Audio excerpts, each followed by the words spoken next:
Hi అండి. ఈరోజు మళ్ళీ ఇంకొక కొత్త రెసిపీని చూపిస్తున్నానండి. అదే అండి సజ్జవడలే బాగా చేసుకుంటే ఎంతో రుచిగా ఉంటాయి కదండి. ఈవినింగ్ స్నాక్స్ పరంగా కాఫీతో కానీ టీతో కానీ స్నాక్స్గా నంచుకొని తినడానికి ఎంతో బాగుంటుందండి.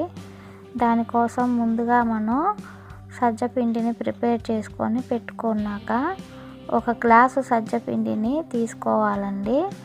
దానికి ఒక చిన్నగా తరుక్కున్న ఉల్లిపాయ కూడా తీసుకోవాలి. స్టవ్ మీద ఒక గ్లాసు వేడి నీళ్ళు కాగబెట్టుకొని గోరువెచ్చగా ఉన్నప్పుడు 4 పచ్చిమిరకాయలు ఇట్లా సన్నగా తరుక్కోవాలండి.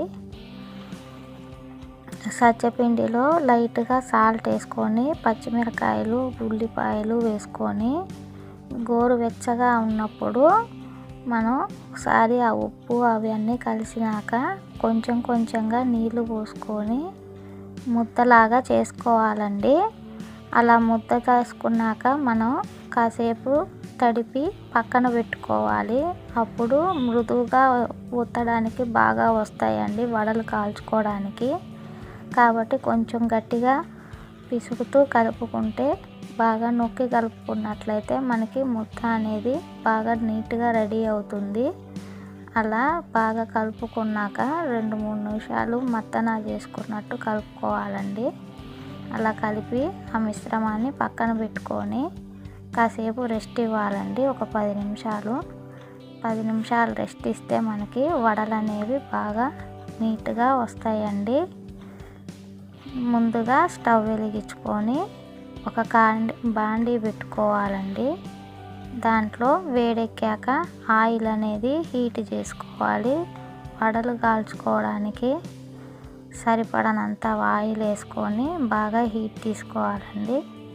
తర్వాత ఒక నూనె కాగితం కానీ ఏదైనా బటర్ కాగితం లాంటిది ఏదైనా ఒక పాలిథిన్ పేపర్ తీసుకొని దానిపైన చేతికి ఒక రౌండ్ నూనె రాసుకొని చిన్న ఉండలు తీసుకొని లడ్డు లాంటివి పెద్దవి సైజు మరీ మందంగా కాకుండా మరీ పలుచగా కాకుండా ఒక మాదిరిలాగా వడలు అనేవి చేతితో ఈ సైజును ఒత్తుకోవాలండి. కొంచెం అలా ఒత్తుకున్న వాటిని నూనె బాగా కాగిన తర్వాత చిన్నగా వేయించుకోవాలండి. ఒక్కొక్కటి వేసి బాగా కారనిస్తే అప్పుడు వడలు అనేవి తయారవుతాయండి. ఈ సజ్జ వడలు చేసుకుంటే తినటానికి కూడా స్నాక్స్ పరంగా ఎంతో హెల్తీగా బాగుంటాయండి. చిన్నపిల్లలు కూడా ఇష్టంగా తింటారు. మనం ఆనియన్ పచ్చిమిర్చి కూడా వేసాం కదండి, బాగా టేస్ట్గా కూడా ఉంటాయి. నములుతున్నప్పుడు కూడా అవన్నీ తగులుతూ ఉంటే ఇంకా బాగుంటుంది.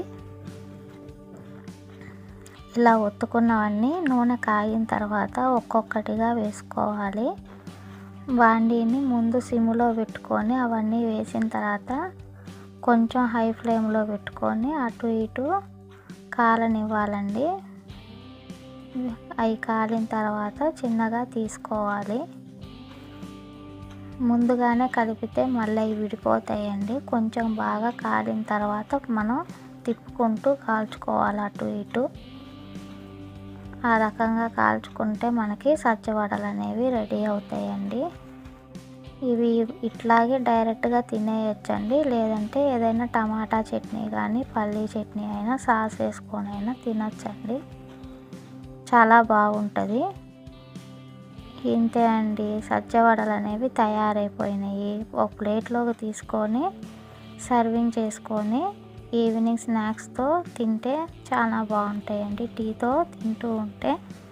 Thank you for watching. Please like, share and subscribe friends.